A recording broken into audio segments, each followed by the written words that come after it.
श्रीमती सुहाना देवी जी के कर पसंद वाला गीत कर साथ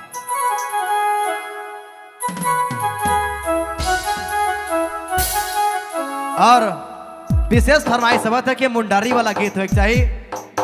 हमरे कोशिश कर मुंडारी वाला गीत कर फरमाइश के पूरा करे कर। तब तक चलो लगा थी आवाज ठेठ नागपुरी गीत कर साथ खूबसूरत और बेहतरीन सी आवाजों की मलिका सुहाना देवी जी के हमरे कर माटी वाला गीत कर साथ पारंपरिक वाला गीत कर साथ लोक गीत कर साथ सुहाना देवी जी।